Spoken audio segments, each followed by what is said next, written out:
What's good, everybody? This is the Dollface Gremlin coming to you here live and in living color with three of the greatest.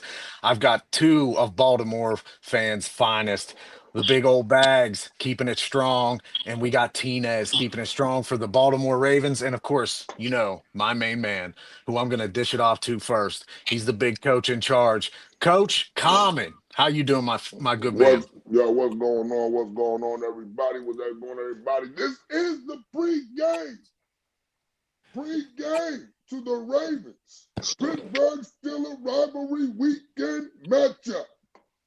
Now, I'm gonna start it off. Man, I don't know what the fuck to say about this game. Cause I'm gonna be honest with you. My team has been so inconsistent and they have not been able to put a complete game together. I don't know how this game is going to turn out. Over the last couple of years, we've flip-flopped protecting each other's home turf. You know what I mean? We beaten them in Baltimore. They beaten us in Pittsburgh. That's been a little flip-flop we've been doing lately. But to be honest with you, I don't know, because I know we got internal issues, and I don't trust nobody on my sideline that has Steeler apparel on and a headset. I don't trust none of them. But I love them. I'm still going to watch them. And, regardless of how the season is going, I love Raven Weekend because I despise you, Purple Punks. My man Bags, why don't you start it off and let us know how the B more fans are feeling too? Look, man, it's the flop block on the mission. We on a mission. I'm trying to tell you, this is for the AFC North, right? Essentially, whoever wins this game controls their own destiny for a home berth playoff game. Can the Baltimore Ravens get 3 AFC North titles in a row? We're gonna find out. But like Coach said, man, you can't get nothing better than this. It's Ravens Steelers week. We hate y'all. You hate us. We respect y'all. Y'all respect us. It's the greatest rivalry in sports history, baby. And this is just the first week of it. Wait till the last week of the season. And Tinez, how about you, brother? How are you feeling about Ravens Steelers rivalry week? Oh man, honestly, I'm feeling very excited myself, sir. I mean, with the whole valleys and hills going through this season, honestly, I think like with both of these guys said, I think it's really going to boil down to who really wants this division, right? Now, like Coach C said, I've also seen this from Baltimore where, honest to God, I don't trust our coaching staff either. But at the same time, I do trust our personnel trying to make the right cues and the right things and getting the job done because they have done it in the past with competitive teams. We've seen it before. So I feel like in the same sense, while this is kind of a more digressed Baltimore Ravens we have seen compared to the past, I feel like at the same time, this is going to be a lot of understanding, discipline, and doing very well in execution. And that's what I really feel like it's going to boil down to this weekend. It's really going to have to boil down to who is more disciplined and who is going to really be more better in their own execution within their schemes. Yeah, and I think one thing that we will talk about here in a little bit is obviously how both coaches are really feeling the heat on their backs. Being at the records that both teams are at right now, with both the Ravens and the Steelers sitting at 6-6. Obviously, both franchises had higher hopes than what we are experiencing right now. So, but let's break it down and to mix it up. Hey, Bag, we'll start with you. Just get your thoughts on how you think the coaching is going to change maybe for this matchup in a different way that we haven't seen before, because obviously these two seem like they play each other very similar every year. Really, it starts out as a defensive struggle, and then usually in the second half it turns into a slop fest. So I wonder what you think the Ravens are going to capitalize on. What do you think their game plan is going to be? The opposite of what we did on Thanksgiving when we played Cincinnati. I mean, essentially, you know. But no, legitly, we gotta be able to maintain time of possession. Keep keep the offense of the Pittsburgh Steelers as limited touches as possible. Because one thing we do know is Aaron Rodgers is going to, especially with the Pittsburgh Steelers team, he's going to be quick and efficient, right? So that means if the receiver does catch the ball, we have to rally to the tackle, and we cannot miss tackles because Jalen Warren is shifty, right? If he catches something out the backfield and the linebackers aren't paying attention and being where they're supposed to, you can't get to your assignment and rally to the tackle and actually tackle, a lot of yak is going to happen. And I think if they jump out early like that, getting, easy first downs, moving the chains, it's going to tire the defense out early. It's going to be a lot harder for that front four to get pressure on Aaron Rodgers. And we could say what we want. He's 42. He's AARP Aaron Rodgers. But he's still efficient, and he's a decent quarterback, even at this stage of his career. So, I mean, if we can get pressure on him, create a few turnovers, and keep time of possession on our side, and not turn the ball over, I think we'll be all right. And coach, how about you, brother? How about you? What do you think that the Steelers are going to do to impact this Ravens team this week in rivalry week? Well, I'm gonna be honest with you. I think they're gonna try to, do Steeler Raven shit. They're going to try to shut down the run. They're going to shut down the run, try to force the quarterback to beat them with their arm, and then while they're doing that, apply pressure. But because he ain't Joe Flacco. See, Joe Flacco, we got Joe Flacco. He might scramble for 5-6 yards. Lamar can burn you for $150 if you don't watch it. You know what I mean? If you don't put a spy on, if you don't watch it. So I'm hoping that they do put somebody on Lamar, and I see them, trying to contain Derrick Henry, getting Derrick Henry at the line of scrimmage. See, because that's how you stop Derrick Henry. You stop Derrick Henry by making him stop his feet at the line of scrimmage. So I think we're going to concentrate on filling gaps, making him going east and west instead of north and south. That'll contain him. And once he's contained, now we can focus on, and we know Harbaugh. Let's not forget, we know Harbaugh. Shit don't go right for Derrick and 10 carries. We ain't going to see Derrick no more. so Harbaugh's shown us that he will bail on Derrick after the first couple of carries if they don't go right. So I think that our focus is going to be containing Derrick Henry, shutting that down early, trying to shut that down early, and then forcing Lamar to throw it, even though in the past, Lamar, it was like, okay, we're not really worried about Lamar Jackson's arm. Lamar has already showed that he has developed into an elite passer in this league. So it can bite us either way. You know what I mean? It can bite us either way. However, I think with the Ravens not having a solidified number one, as far as like a number one receiver, a bona fide number one receiver, I think that helps us out in the matchup game with our defensive backs. And if we can contain Derrick Henry, if we can contain Derrick Henry like we did JT to under 50 yards, then I like our chances. I definitely like our chances today with, continuing the flip-flopping of beating them in Baltimore and then beating us in Pittsburgh. Yep. And how about you, Tinez? What do you think's going to go down? What's the attack plan for Baltimore?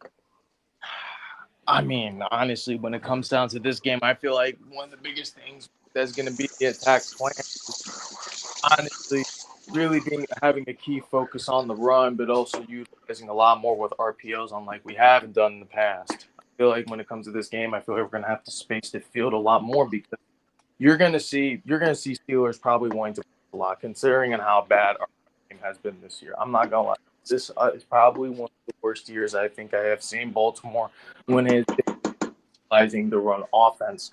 So I can see Pittsburgh low-key being, the disciplined team that they are trying to is probably, blitz, close in the box, give a lot more pressure to Lamar like Coach C.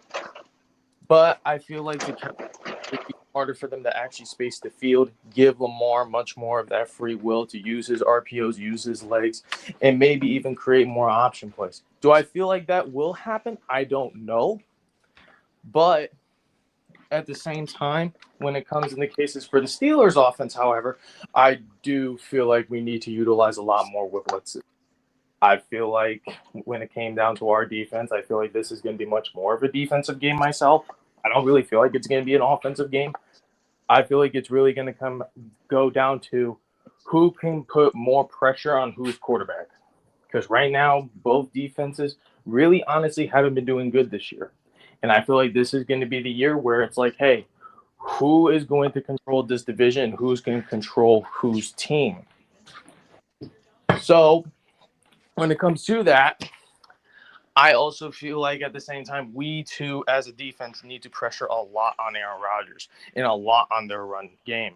Because if not, it's going to leave a lot of options, and it's going to give them a lot of time of possession for Pittsburgh. And that's something that me, as a Baltimore Ravens fan, I don't want, because you give Aaron Rodgers any chance, he's going to make an impact regardless. It can be a minute, and we've seen it. The guy literally just throws. He can make one play, and it could be a 50-yarder.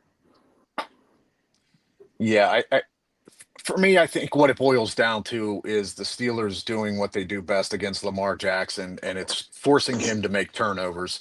Ever since Lamar has been a starter, anytime he has played against the Steelers as a starter, he has not played a game without a turnover. The first two games we cannot say because he didn't play really but one snap in his rookie year against the Steelers.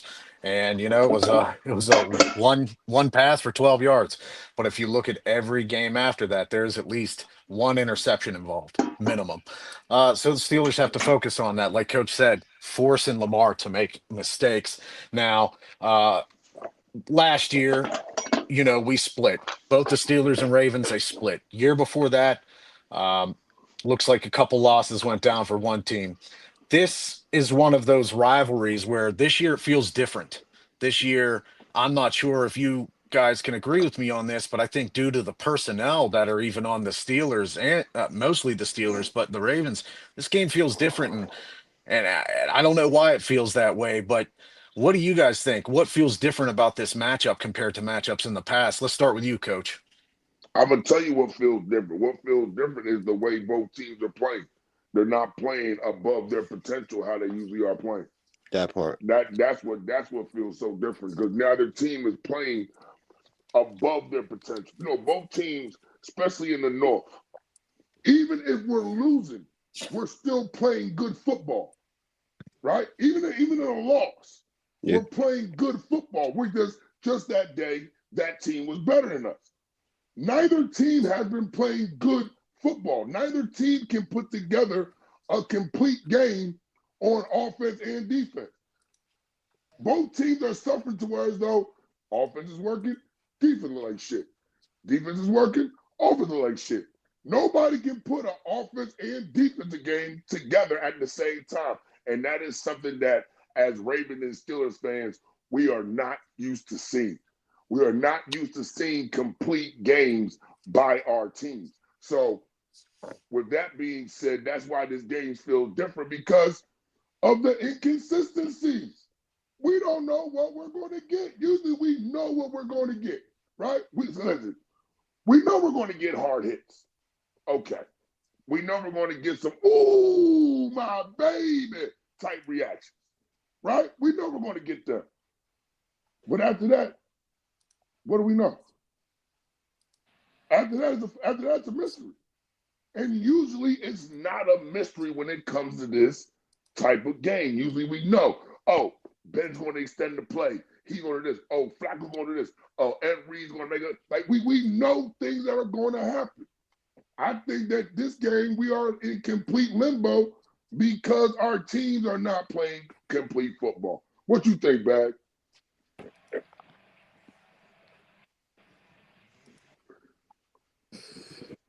I'll chime in real Bags quick. might be having technical one. Yeah, hit it up, Tinez. My thing with that, I actually gonna have to completely agree with Coach C. Honestly, I mean, I've even said this myself in previous podcasts. You can go and me and Bags' Baltimore Ravens podcast. We have talked about this time and time again.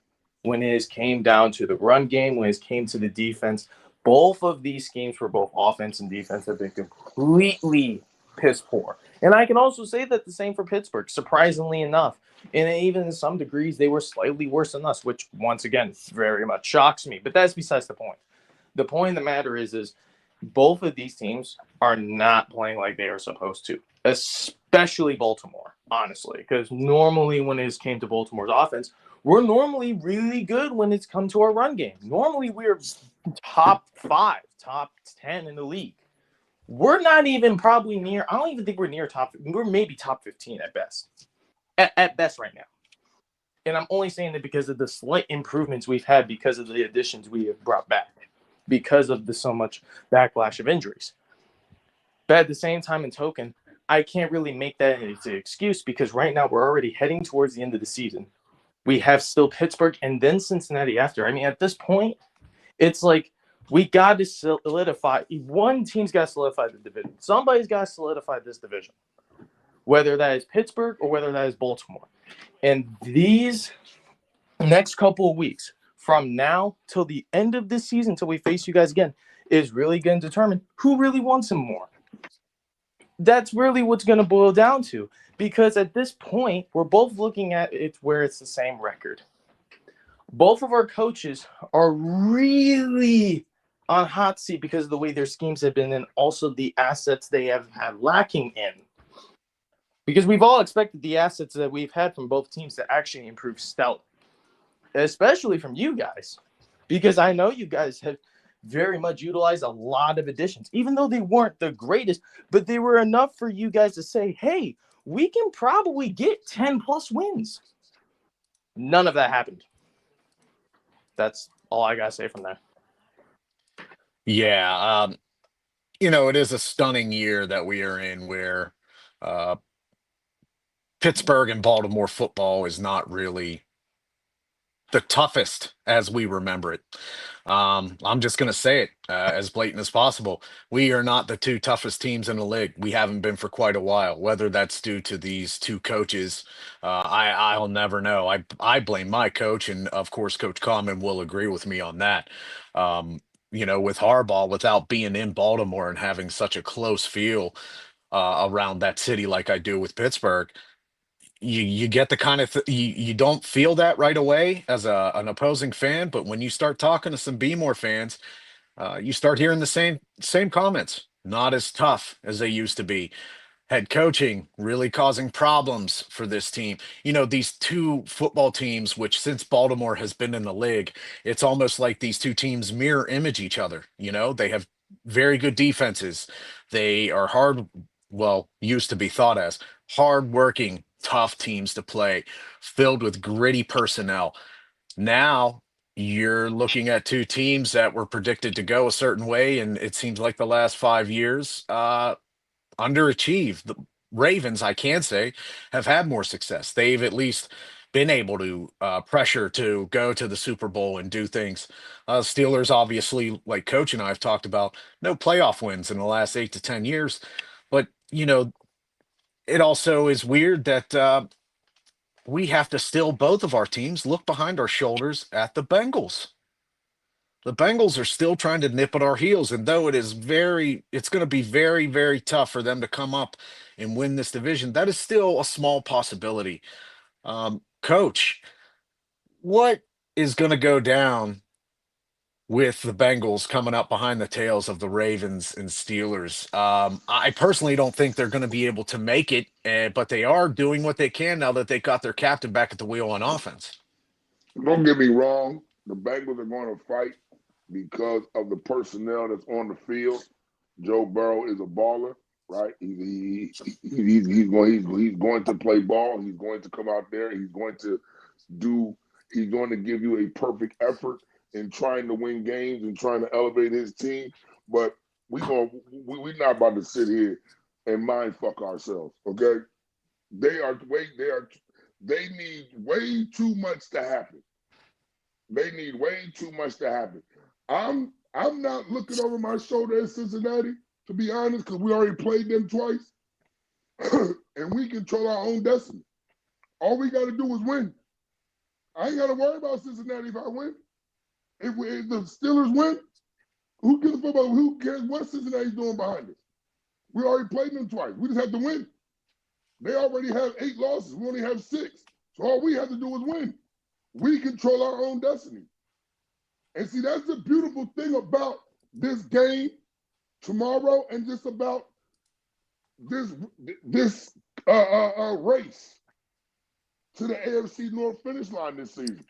Because if you look at it in its totality, the Bengals, the Steelers, well, I'm just saying not the Bengals, the Ravens and the Steelers control their own destinies by just winning.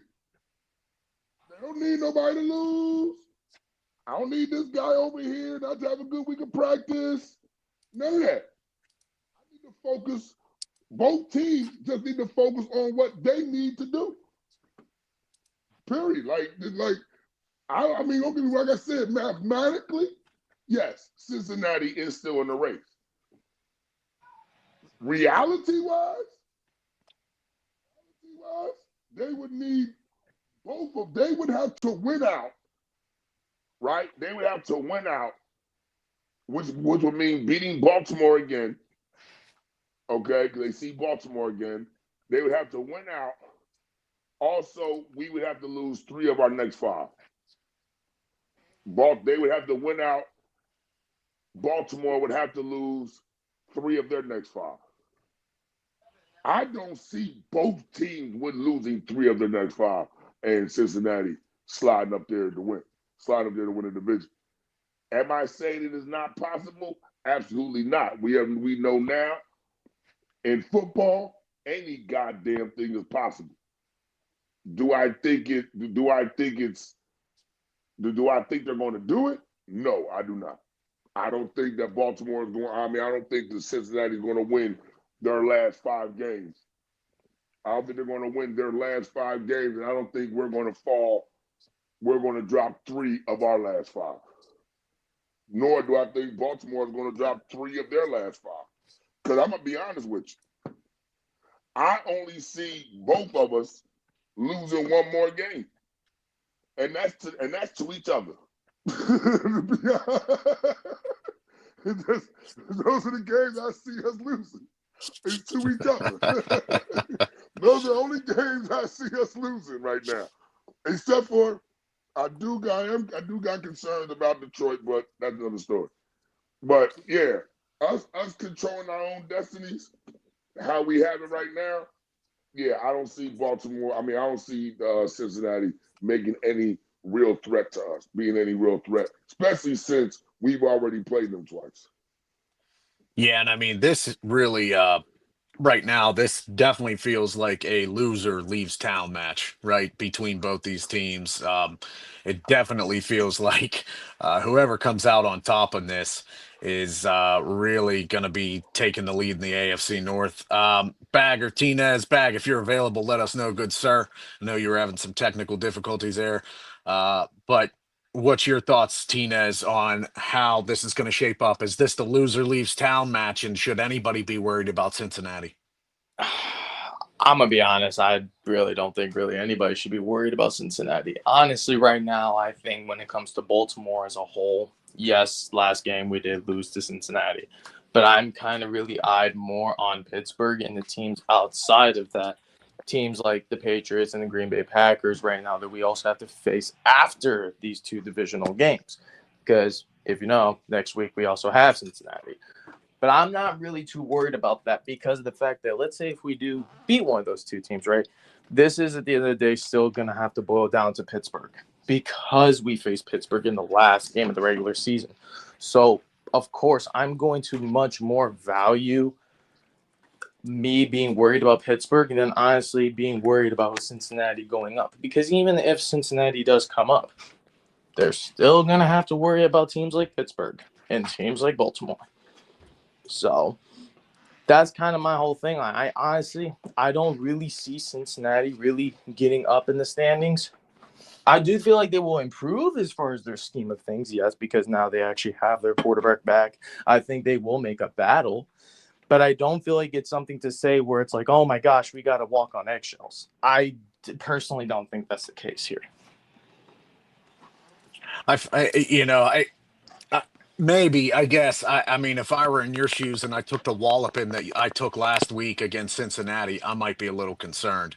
Um, just like the first time that Pittsburgh this year, we took a walloping. It may have been what, coach, 33-31 in the end, but that was a full second half, full first half of them whooping our butts in the second half. Come on.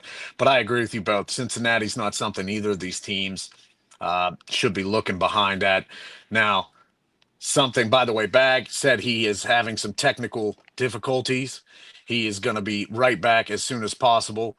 I see Tinez is also having a little bit of technical difficulties. So we'll just keep this right now. The Pittsburgh Steelers show. We'll bring those two Ravens back on, though, as soon as they can get back here, hopefully here soon.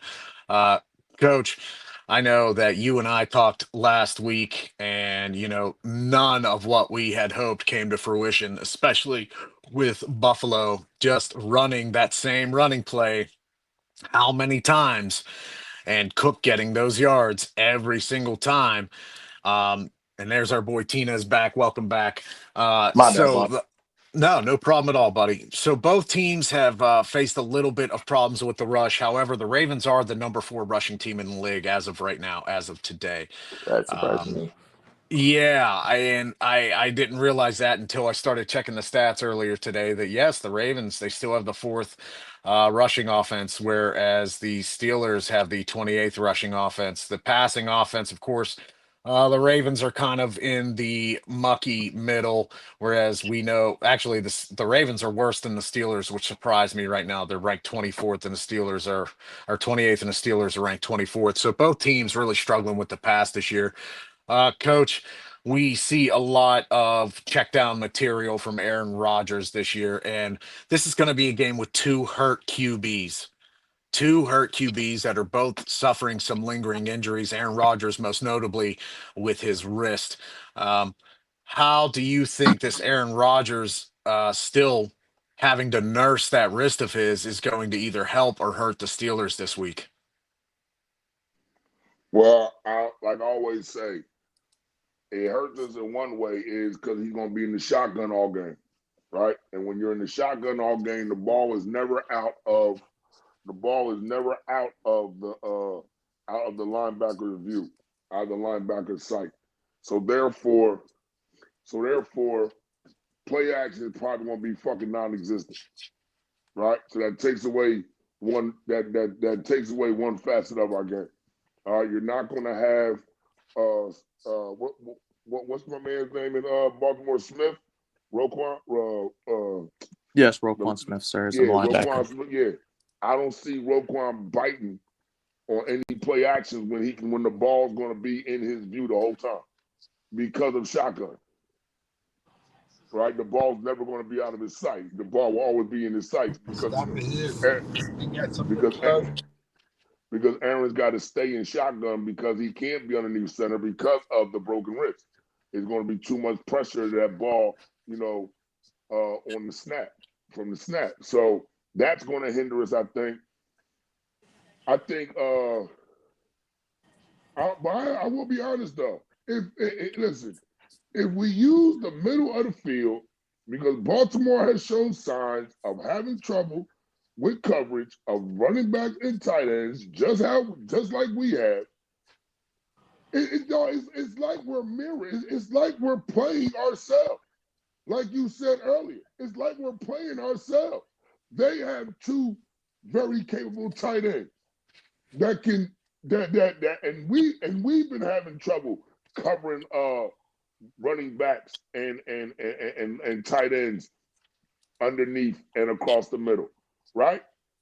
They got Hill. We have Warren and Gainhill. They have Likely and Andrews. We got Jonnu Smith and Washington. I'm not even going to bring up Freiermuth because for some unknown reason, Arthur Smith doesn't like him. So yeah, like he just doesn't play. He just don't like him. So I'm not even going to bring him up. So it's like offensively it's like we're playing ourselves, which I'm hoping is a benefit for the defense because you play against this same pretty much style offense in practice. You go against the same team in practice with the very huge difference of Aaron Rodgers to Lamar Jackson, right? Of course, Yeah. that's that's a big, huge difference. But as far as line scheme, as far as run, check downs, as far as underneath and across the middle to the tight ends and running backs, we're playing each other. It's like playing Madden, and it's Gremlin. It's like we're playing Madden, right? You want to pick the Steelers, you're still a fan. I want to pick the Steelers, I'm a Steelers fan. So you got Steelers on one side, Steelers on the other side. One got the white jersey on, one got the black jersey on. It's like we're playing ourselves. It's like we're playing ourselves. That's one thing that's going to make this game interesting because it's like we're playing ourselves, but at the same time, who's going to come out? Who's going to come out and not be themselves? Let me say that. Who's going to come out and not be themselves tomorrow? Who's not going to be the team from last week? You get what I'm saying? Who's not going to be themselves? Who's not going to be the guy they've been all season long? Who's not going to be that guy? You know what I mean? Which team's not going to be that team? That's the question I want answered. Yeah, I agree wholeheartedly. Bag, I'm going to hand it off to you here.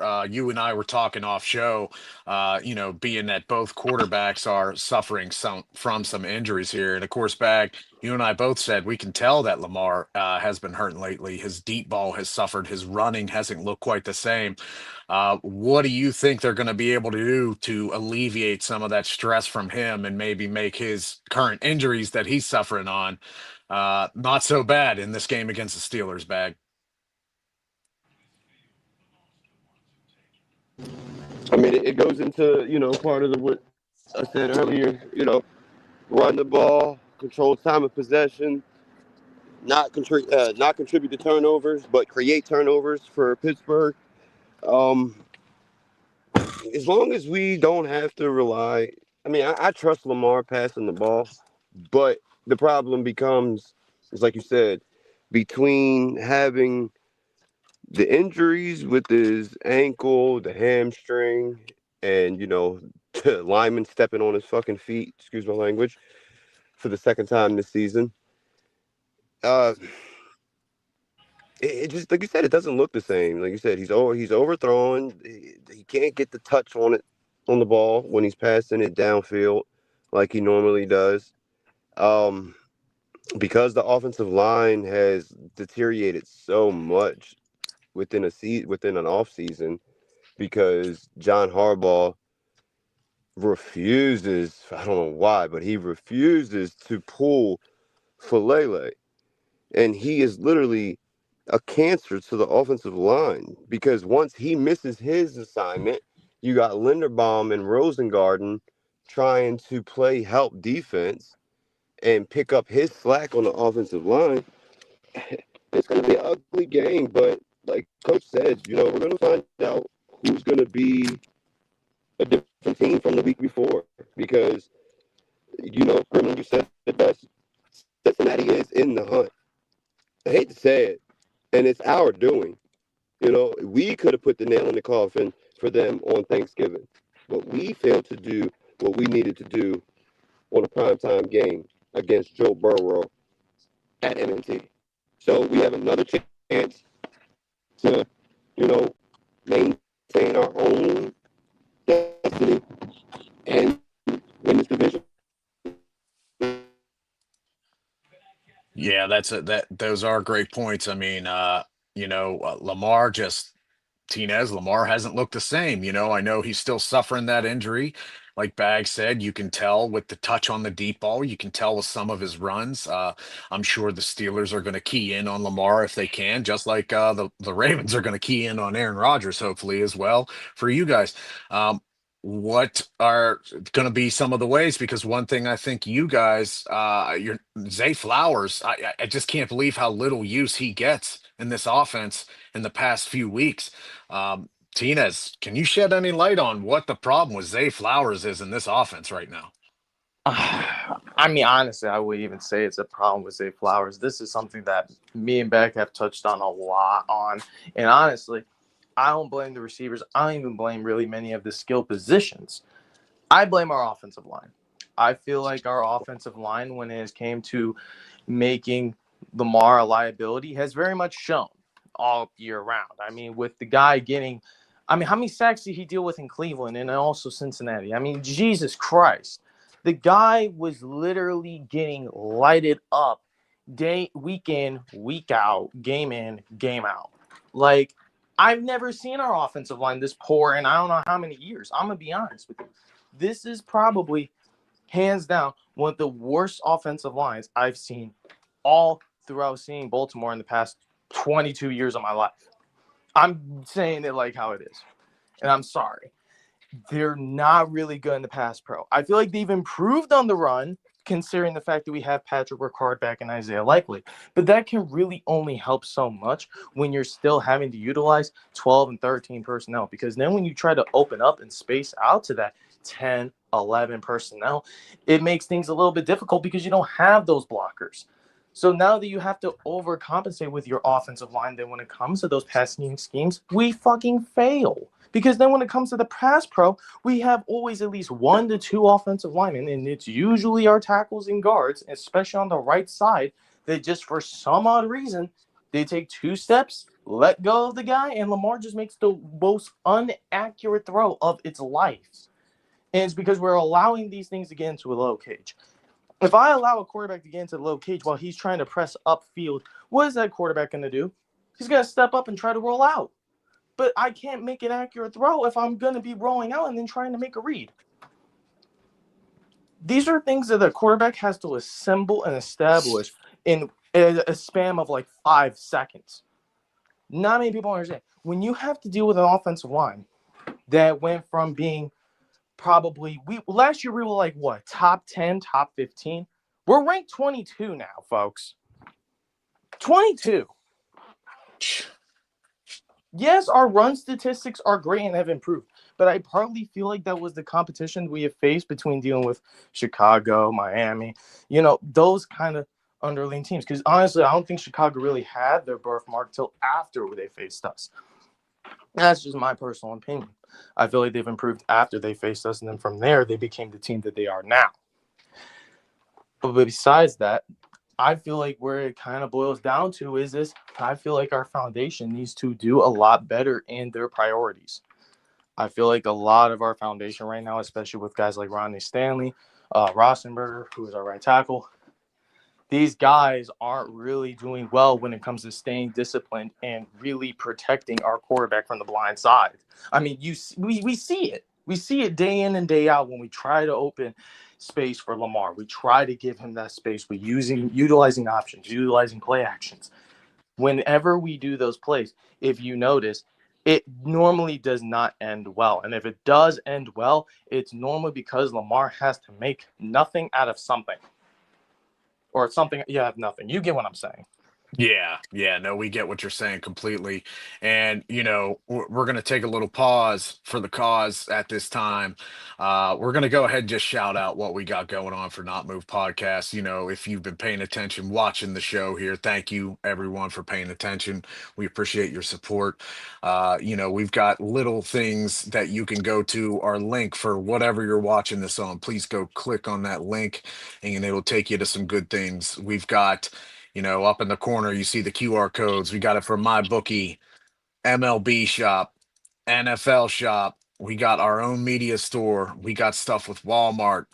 Here's Dubby. Use the code Not Moved. We're going to be able to help you guys out. Check out our boy Better Betters every Sunday, who's going to give you the lowdown on what you should be doing for action in the NFL. Southgate, hitting us up with the parlays. He's getting us good parlays every week. Pay attention to Southgate. Got our boy Coach on the Coach's Corner on TikTok Live every weekend. Check out Coach's Corner. He's always going to give us some good information. We got also our boy Chief doing the fantasy hour, the power hour of fantasy on TikTok Live. Go check him out. But support us. We'll support you. We're not moved. We appreciate everything for that. Uh, so the injury report, guys, so far, let's go down with the Ravens first. Tavius Robinson obviously out, and our Darius Washington out. But for the Steelers, we've only got Kyle Duggar out. We've got Calvin Anderson and, of course, Derek Harmon. I'm not even going to bring up that tackle who we wasted our time trading up to pick on Broderick Jones. He's obviously going to be out for the rest of the year. Um, I am not too convinced here that this game is going to be. I don't. Something in me tells me this game is going to be one weird, ugly mid struggle. I feel like the Ravens, being that they have a more dynamic offense than the Steelers right now, are going to find ways to be able to split open the field, especially with Travis Henry. But, Coach, what can the Steelers' offense do to put things into full gear? I know with a hurt Aaron Rodgers, it's a little bit of a struggle, but, Coach, this offense, how are they going to move the ball down the field? I don't know. Maybe using the I don't know. Maybe using the tight ends. Maybe using the tight ends and the 12-man and 13-man personnel that we've been asking for all season.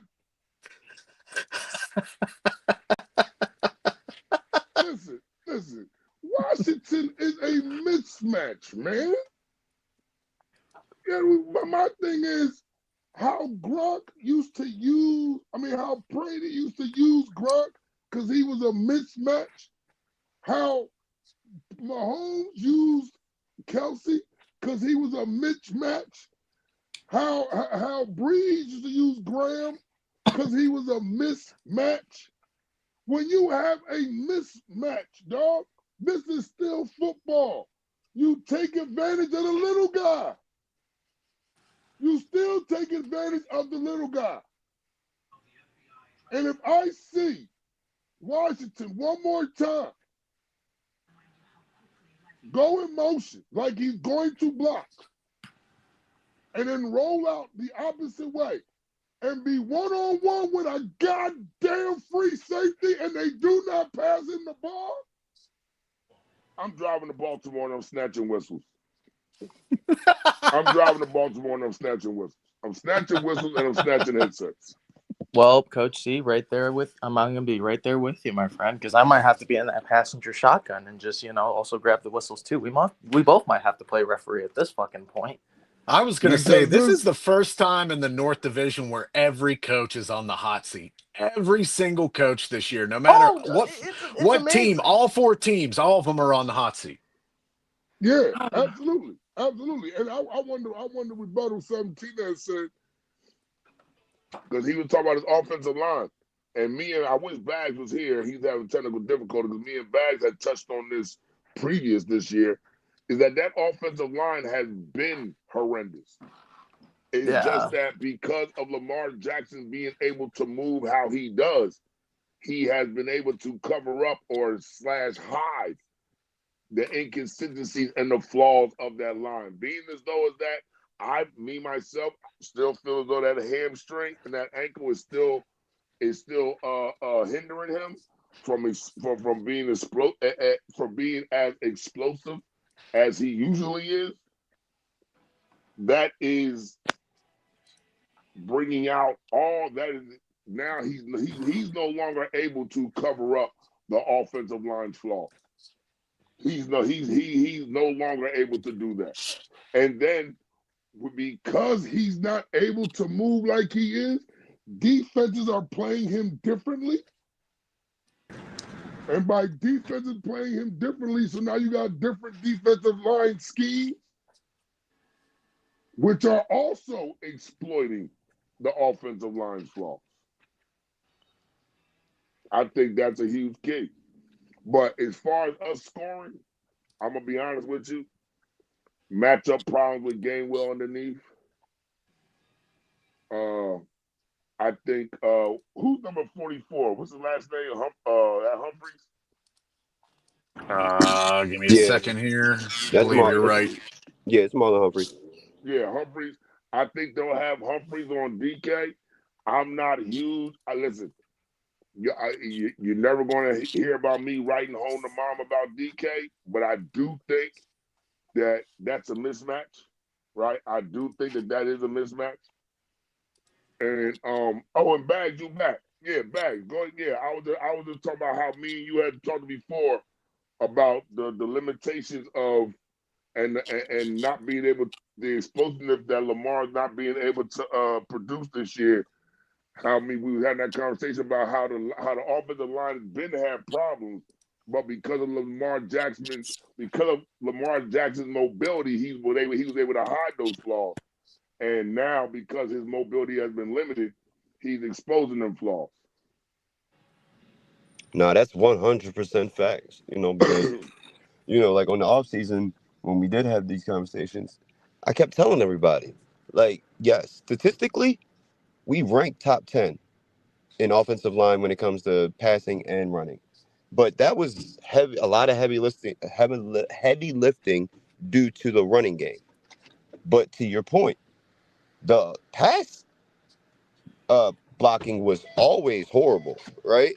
But the elusiveness of Lamar Jackson, that he can feel when you know, the tackles, somebody's getting past, getting beat off the block right out the gate, most likely for Lele.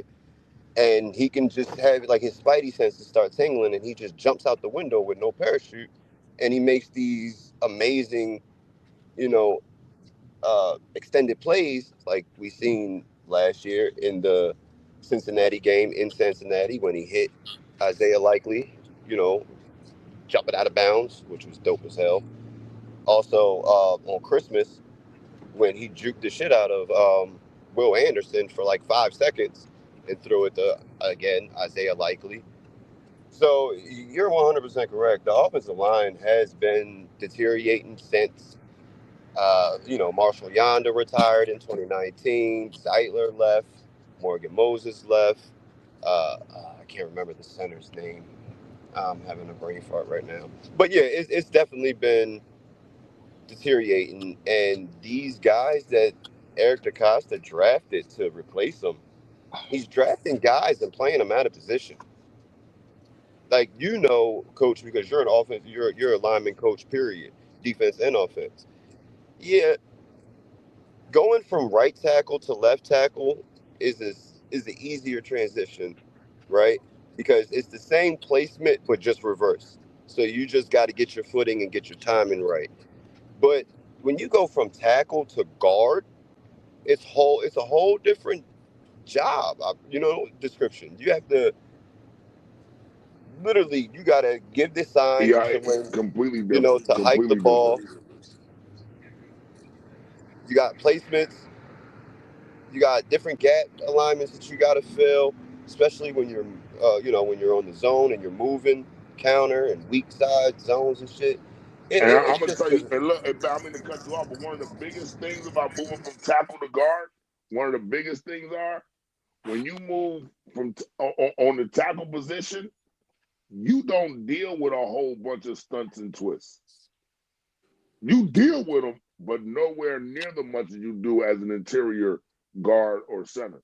You know what I mean? So that movement, that sliding from left to right, that type of movement, that is a big adjustment, especially if you're not getting no help from your coaching staff. absolutely, and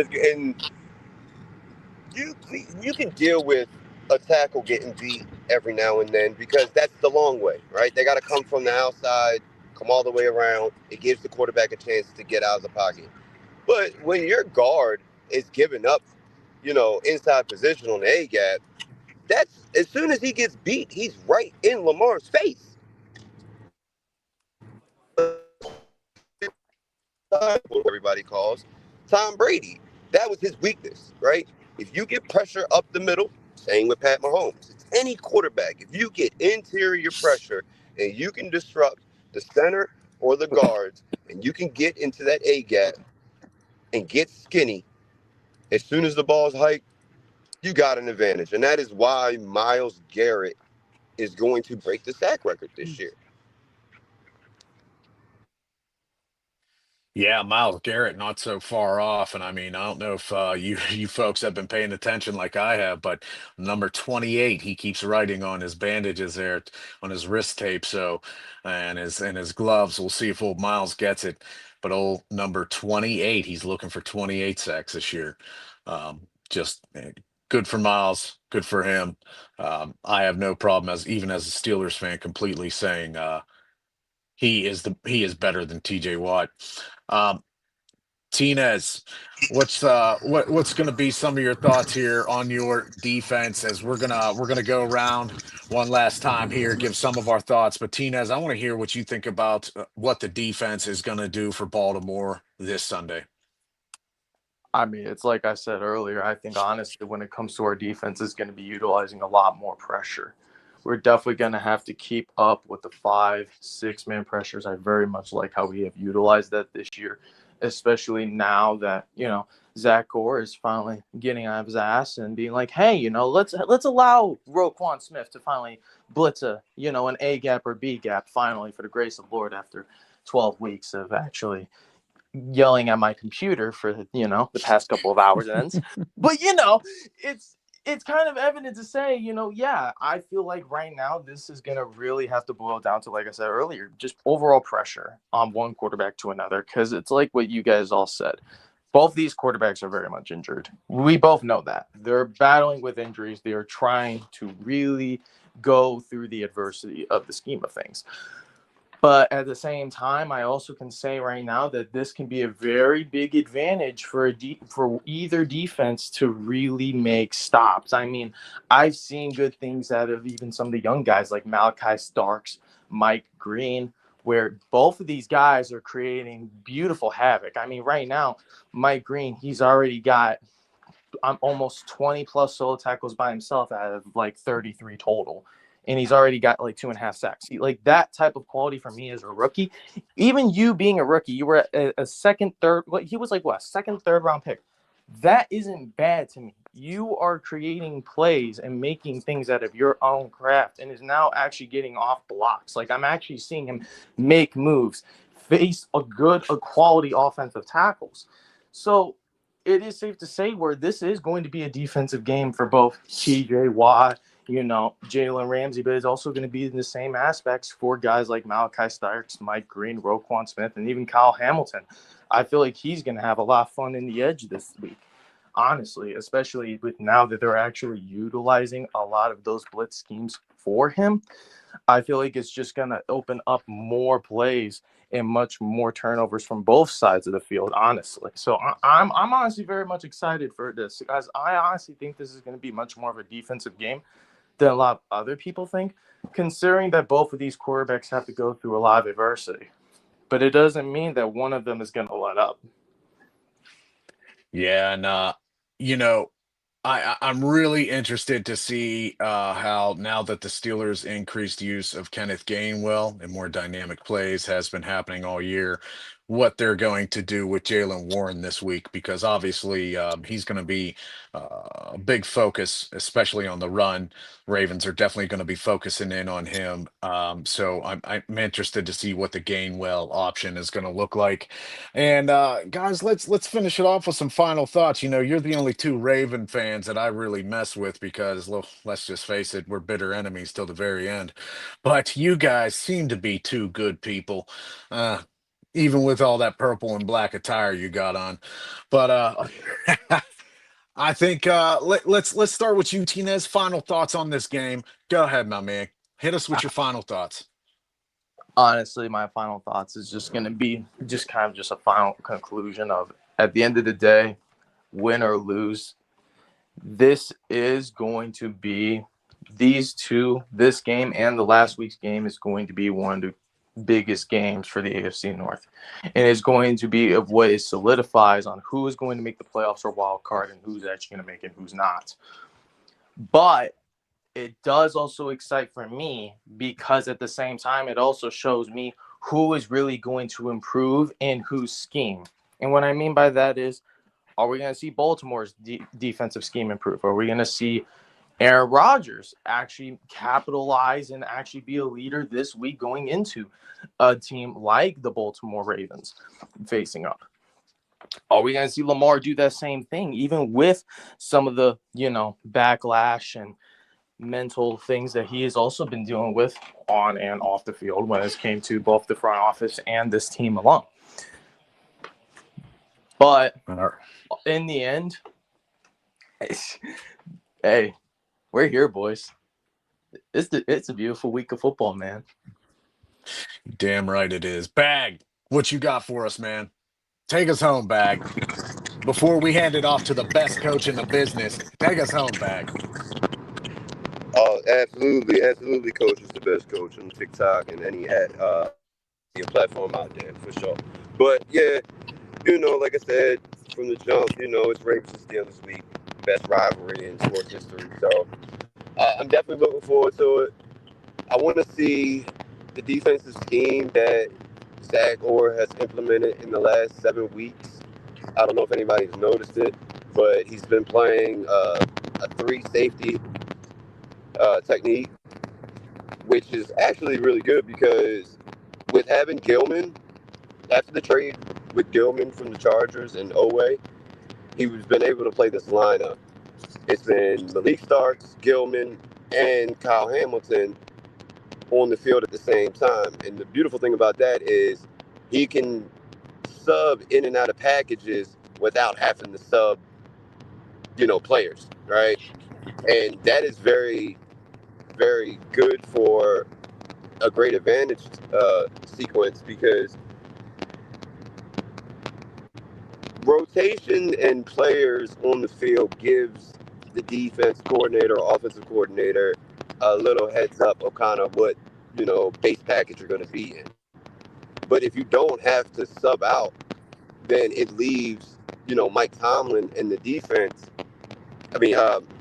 Arthur Smith guessing what the Ravens and Zach Orr's defense package is going to come, what's going to be coming at the line. Because, the Ravens and Steelers always are going to show great exotic stunts and blitzes and, drop back, 7 at the line, rush 3, have a man cover the quarterback, all different types of different schemes that you can run just because we're so defensively sound and fundamentally based in our culture. I'm really looking forward to seeing these 3 safeties continue to put great pressure on defenses because even though we lost the game on Thanksgiving, like Cincinnati Bengals only scored 12 points in the first half, right? And 6 or 9 of those points came off of our mistakes, right? Like the Ravens only lose when they beat themselves. And I say that loud and proud, just like I did last year, because if you know the nuance in the context of football, you can tell if somebody beat you or you beat yourself. Simple and plain. And after we get done beating y'all asses, I'm going to need y'all to go ahead and send me a terrible towel in the mail because I'm going to need some toilet tissue after shitting on y'all. Well, it's a good thing that I control the keys in the booth. You're lucky I like you. Otherwise, I'd remove you off this panel so fast you'd think you were back getting your ass whooped by the Steelers in the early 2000s again. So, Coach, my favorite coach, my favorite Steelers coach, the only coach, Coach Common. Let's finish this off. Tell him how it's going to be because Bag's got some delusions in his head. They thinks somehow that they're going to win. Coach, finish us off here, man. Take us home. Well, I'm going to tell you like this. This is what I want to see. And Bag, I know you want to see it. Tinez, I know you want to see it. I know what y'all call yourselves, the flock. I know they want to see it. I know Steeler Nation wants to see it. I know Brent wants to see it. I want to see which coach gives a fuck about their job. And I can tell you what right now. The loser of this division, whether it be Baltimore or whether it be Pittsburgh, the loser of this division, because we all know now, gentlemen, how this playoff picture is panning out. We're only sending one team to the playoff in the North, and that's going to be the division winner. So the loser of this division, not in the playoffs, make no mistake about it, this I don't even call it a hot take, my opinion, how you want to look at it, he will be called into the office. Now, whether or not he will be fired, whether or not he will be asked to step away mutually, he will be called in the office. So I want to know which one of you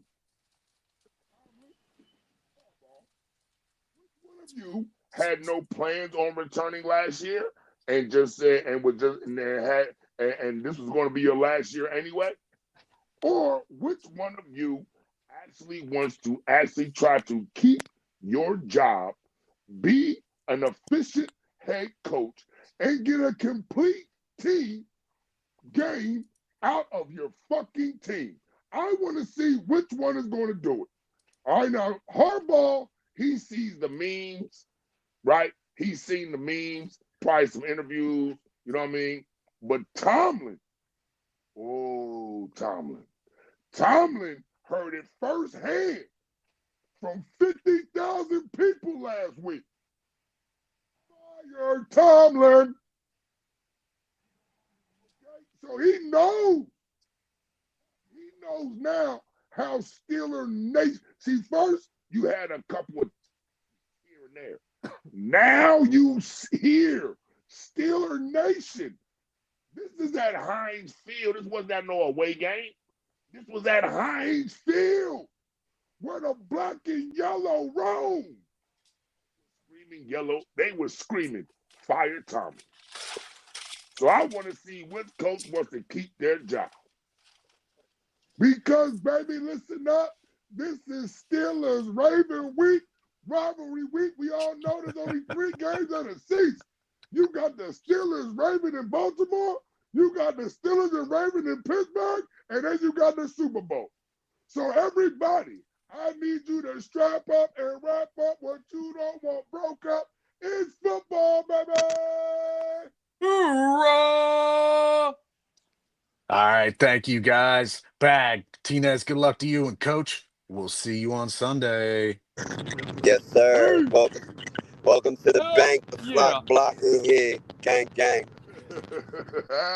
We'll see you guys next time. Not moved. God bless.